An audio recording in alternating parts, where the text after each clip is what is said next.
सिक्किम भन्ने नाम पनि छ, त्यहाँको भूगोल पनि छ, त्यहाँको माटो कसैले बोकेर लगेको छैन। सिक्किम सिक्किमै छ, तर सिक्किम भन्ने देश त छैन। अहिले पछिल्लो दिनमा त्यही खतरा हाम्रो देशले बिहोरिराखेको छ। तर जब अमेरिकाले एउटा नयाँ संरचना एमसीसी भन्ने बनायो, जुन इन्डो पेसिफिक स्ट्राटेजीको त्यो डकुमेन्ट अमेरिकन रक्षा मन्त्रालयको पढ्नुभयो भने प्रष्ट शब्दमा लेखा छ एमसीसी भनेको हाम्रो सफ्ट आर्म हो, होइन, इन्डो पेसिफिक स्ट्राटेजीको। र इन्डो पेसिफिक स्ट्राटेजी भने के भन्दाखेरि रुस, चीन र इरानको विरुद्धको एउटा स्ट्राटेजी हो, प्रष्टै लेखा छ।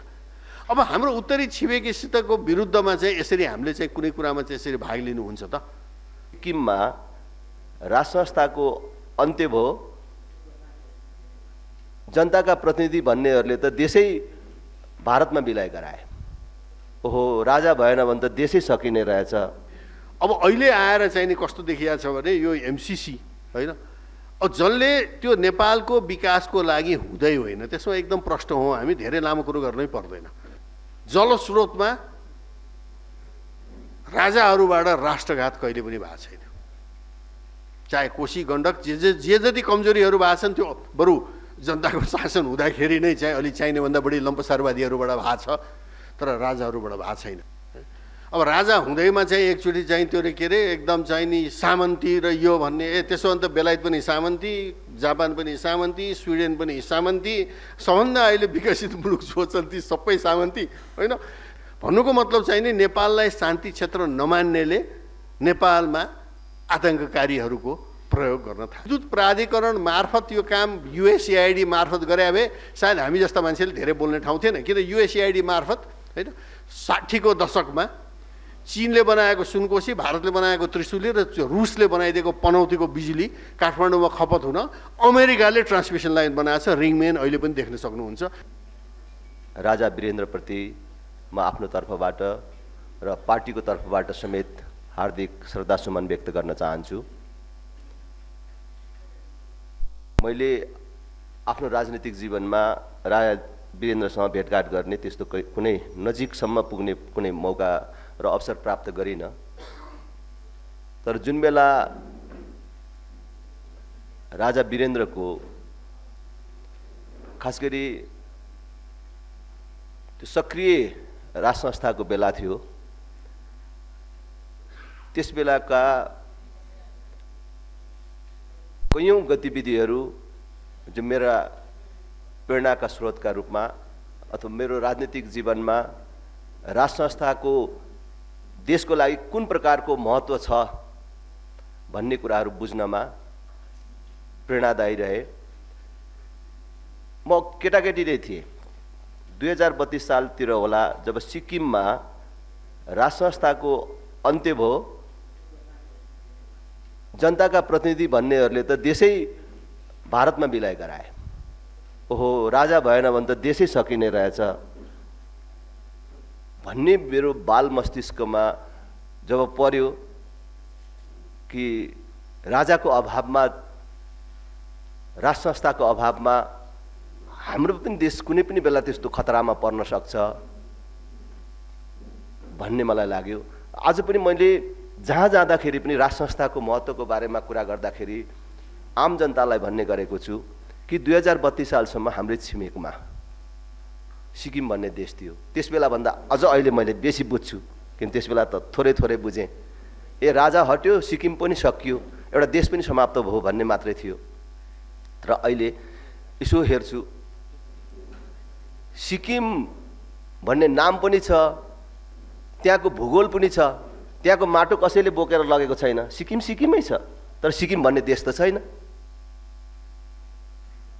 अहिले पछिल्लो दिनमा त्यही खतरा हाम्रो देशले बिहोरिराखेको छ। त्यसको लागि नेपालको सन्दर्भमा राज संस्थाको आवश्यकता छ भनेर मैले भन्ने गर्छु। राजा वीरेन्द्रको कुरा गर्दाखेरि 2045-46 साल ताका जुन नाकाबन्दी थियो, त्यसबेला अलि बुझ्ने भइसकेको थिएँ। म विद्यार्थी राजनीतिमा थिएँ। त्यसबेला भारतबाट तात्कालीन संस्थापनले के शर्तहरू लिएर आएको थियो 6 बुँदे शर्त मार्फत भन्ने कुरा मैले यहाँ भनिराख्नु पर्दैन। त्यसबेला राजाले ती शर्तहरू मानेको भए हाम्रो विद्वान वक्ताहरूले भन्नुभयो जस्तै सायद नेपालमा अहिलेसम्म राज संस्था पनि रहिरहेको थियो होला, त्यो नाम मात्रको हुन्थ्यो होला र राजा वीरेन्द्रले मारिनुपर्ने परिस्थिति पनि आउँदैन थियो होला। तर देशहित विरुद्धका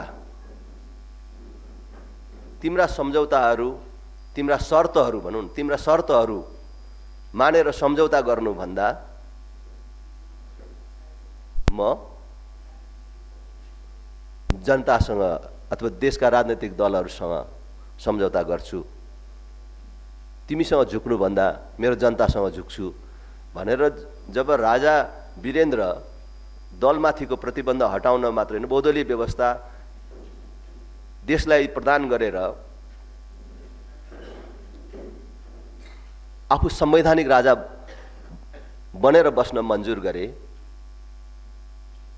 त्यसपछि झन् मलाई कस्तो लाग्यो भने हो कि हामी कोही भन्दा, कुनै राजनीतिक दलको नेता भन्दा,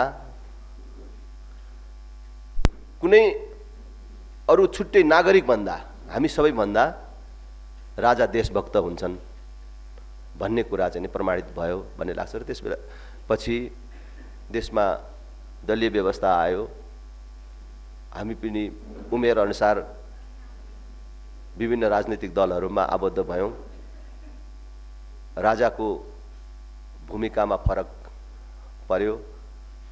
मैले वास्तवमा प्रत्यक्ष रूपमा भेटघाट गर्ने, मैले अघि नै भने नजिकमा बसेर कुनै अनुभव गर्ने कुराहरू त पाइनँ, तर राजाको देशभक्ति, जनताप्रतिको प्रेम,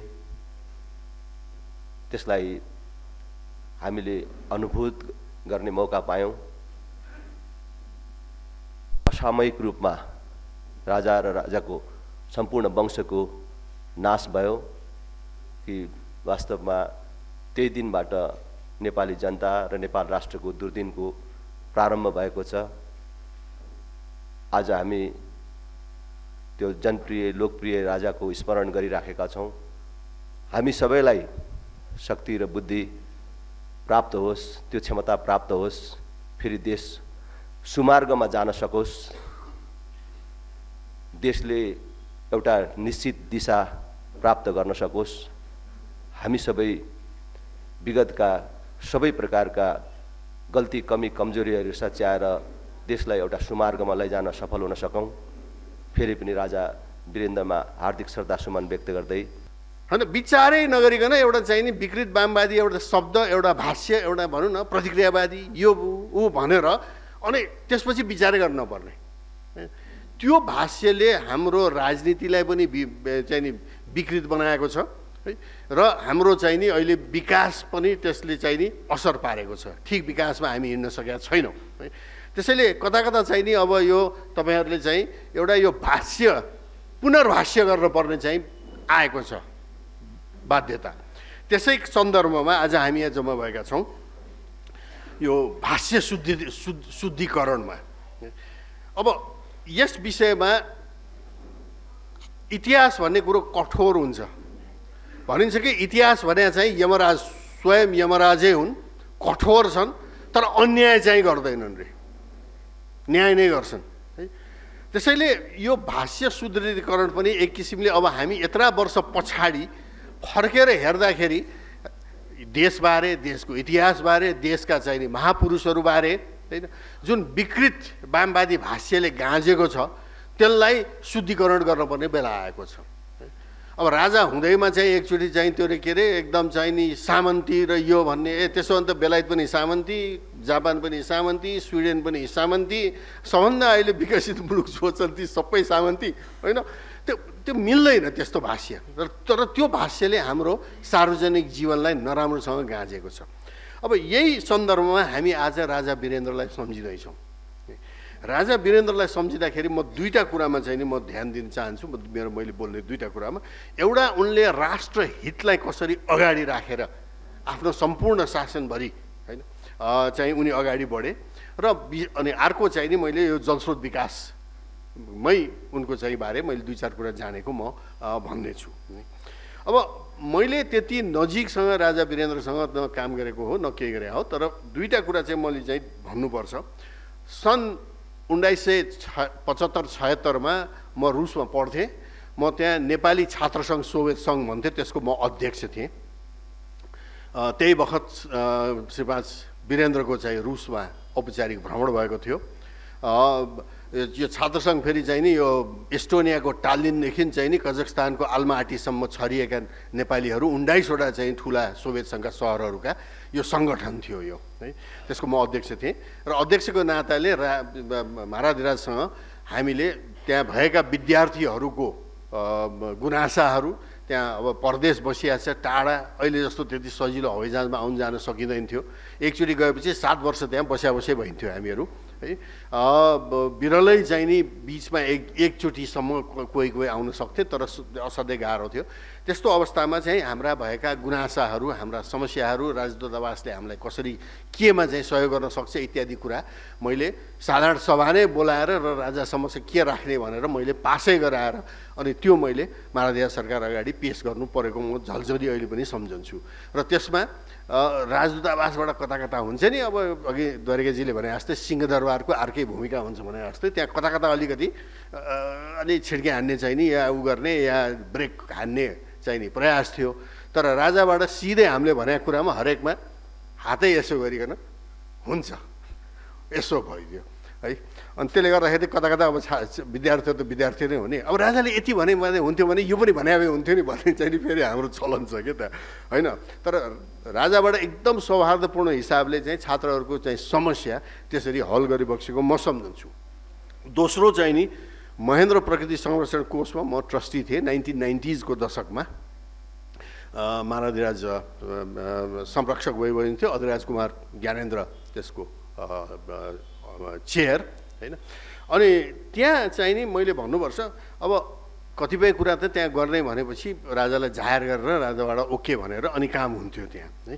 त त्यहाँ सबभन्दा मलाई अनौठो लागेको के भने अहिलेसम्म प्रकृति संरक्षणमा जुन नेपालले विश्वव्यापी ख्याति प्राप्त गरेका छ है, ती कामहरू King Mahendra trust for nature conservation Shri 5 Mahendra प्रकृति संरक्षण कोषबाट भएका छन् होइन। जुन कुरा अहिले अफ्रिकामा चाहिँ लागू गर्न खोजिरहेछन्, ल्याटिन अमेरिकामा लागू गर्न खोजिरहेछन्। 2-3वटा उदाहरण, अहिले Annapurna area conservation trust conservation program ACAP।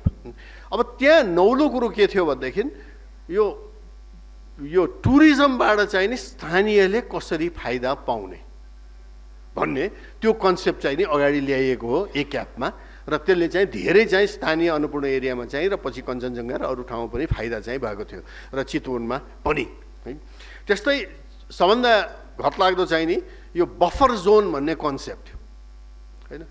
यो राजाकै स्वीकृतिबाट नै पछि भाग, अब गर्ने त थुप्रो मान्छेहरू थिए, विज्ञहरू थिए, अनेक थिए, तर माथिबाट चाहिँ नि यसै हात नथापिदिएपछि त्यो काम अगाडि बढ्दैन भने त यहाँहरू सबैलाई थाहा छ है। त्यो बफर जोन कन्सेप्ट भनेको अब चितवनमै जानुहुन्छ भने त्यहाँ कस्तो देखियो भनेदेखि अब हामी त धेरै घना बस्ती भएको ठाउँ हो होइन, खेतीयोग्य जमिन कम छ है। त्यसैले जङ्गलमा चाहिँ गाउँको चाप जहिले पनि रहिरहेको हुन्छ।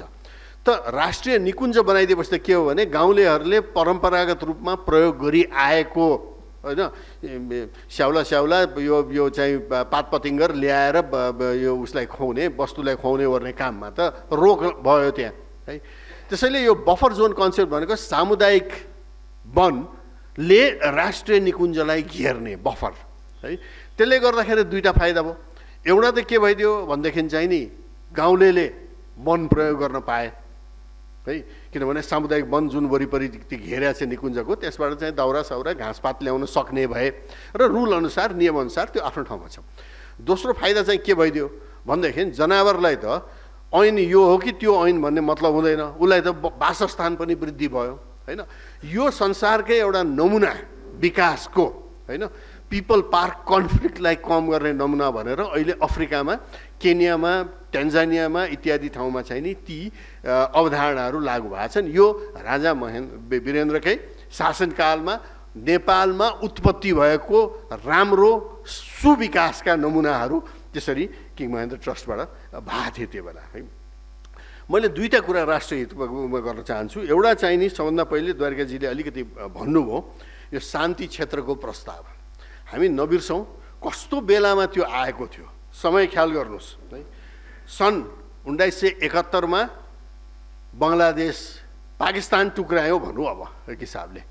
म सम्झन्छु मेरो बुवाको किताबमा पनि छ यो कुरा, उहाँले पनि सम्झनुहुन्छ। उहाँ राजा महेन्द्रको अन्तिम गृह तथा कानुन मन्त्री, मन्त्रीहरू बसेर राजा अगाडि उसिन्थे यस्तै के उसमा कुरा गर्दा बङ्गलादेश भर्खर लिबरेट भएको भनेर मन्त्रीहरूले गफ गर्दाखेरि महाराज महेन्द्रले यसो पछाडि फर्केर व्यङ्ग हानेर के भनिबक्स्यो भने अब हामीलाई चाहिँ कहिले लिबरेट गर्ने हो भनेर सोधिबक्स्यो। त्यसपछि सब मन्त्रीहरू त्यो लिबरेट भन्ने शब्द चाहिँ नि प्रयोग गरेनन्। त्यहाँ पाकिस्तानीहरूको आफ्नै कमजोरी थियो होला, बङ्गलादेश स्वतन्त्र हुनुपर्ने, भाषा इत्यादिमा फरक भएको ठाउँ इत्यादि त्यो आफ्नो ठाउँमा छ, तर देश त टुक्राइएको हो नि होइन।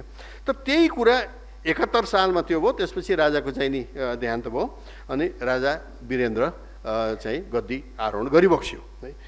त गद्दी आरोहण गरिबक्सिँदा र राजाको चाहिँ राज्याभिषेक 75 मा भयो है, 72 मा चाहिँ गद्दी आरोहण, 73 मा भारतले सिक्किम गाभ्न थाल्यो। सिक्किम गाभ्ने पहिलो काम अप्रिल 1973 मा सुरु भयो है। र यो चाहिँ नि पुरा सिक्किमको चोगाललाई चाहिँ नि पाखा लगाएर होइन सिक्किमकै संसदले हामी भारतमा गाभिन्छौँ भनेर पास गराए त्यहाँ है, यो अप्रिल 1975 मा। तर त्यो सिक्किम गाभिनु ठिक्क 3-4 महिना अगाडि राज्याभिषेक राजा वीरेन्द्रको भएको थियो र त्यो राज्याभिषेकमा 24 फेब्रुअरी 1975 मा सबै विदेशी पाहुनाहरूको सामु वीरेन्द्र महाराजले शान्ति क्षेत्रको प्रस्ताव राखिबक्स्यो। किन राखिबक्स्यो भने त अब त्यही सिक्किम कसरी भारतले त्यो बेला गाभ्न थालेको भन्ने र सानो मुलुकको चाहिँ नि यो आइडेन्टिटी नै सखाप हुने हिसाबले काम भएको देख्दाखेरि यो प्रस्ताव राखिबक्स्यो। भारतलाई अघि द्वारकाजीले पनि भन्नुभयो चित्त बुझाएको थिएन, तर 114 वटा राष्ट्रहरूले त्यसलाई समर्थन गरे। यो जतिको ठुलो नेपालको कूटनीतिक सफलता चाहिँ त सायद इतिहासमा हेऱ्यो भने पृथ्वीनारायण शाह, जङ्गबहादुर है, चन्द्रशमशेर होइन, चन्द्रशमशेरको 1924 को ट्रिटी होइन, 23 को ट्रिटी होइन, त्यस्ता कूटनीतिक सफलता मध्ये यसलाई पनि गनिन्छ। 114 वटा राष्ट्र भारत बाहेक है। अब भारतले किन गरेन त्यसमा अब छलफल चाहिँ हुनेवाला पनि छ, हुन्छ पनि, तर बौद्धल आएपछि त्यसलाई चाहिँ चटक्कै छोडियो। जबकि त्यो एउटा हाम्रो यो के भन्छ कूटनीतिक पुँजी थियो नेपालको होइन र राजा वीरेन्द्रको ठुलो देन त्यसमा।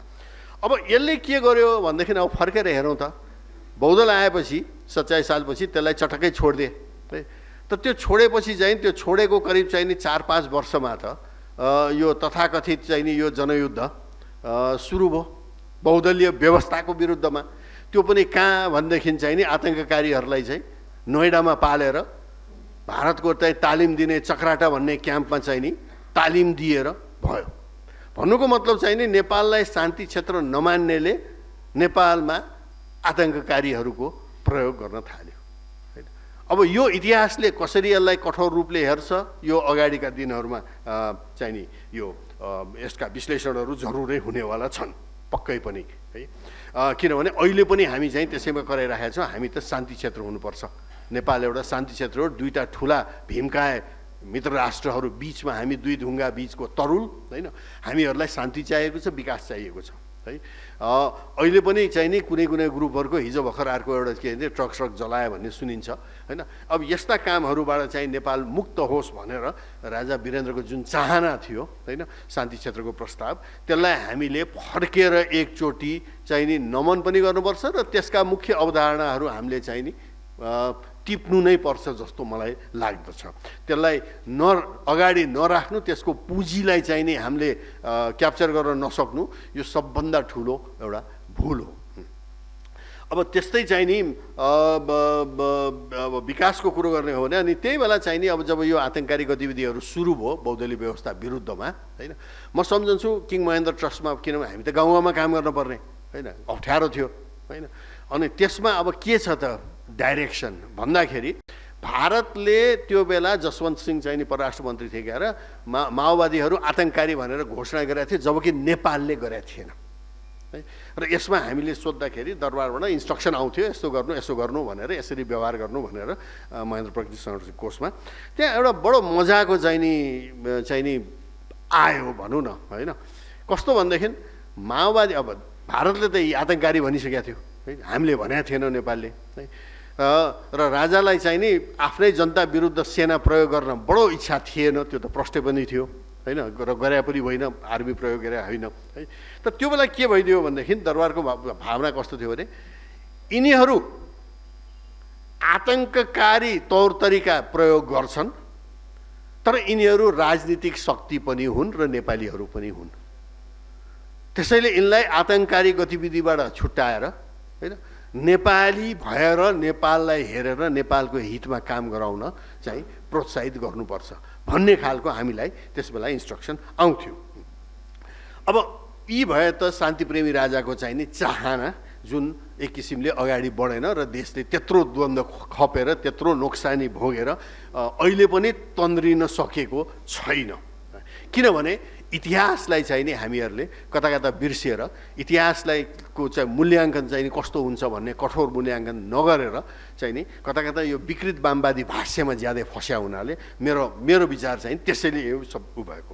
अब अलिकति जलस्रोतको कुरा गरौँ। त्यो जलस्रोतको कुरा गर्दाखेरि राजा वीरेन्द्रबाट नै यो विकास क्षेत्रको अवधारणा भनेर आइसकेको थियो, जुन द्वारिकाजीले भन्नुभयो होइन।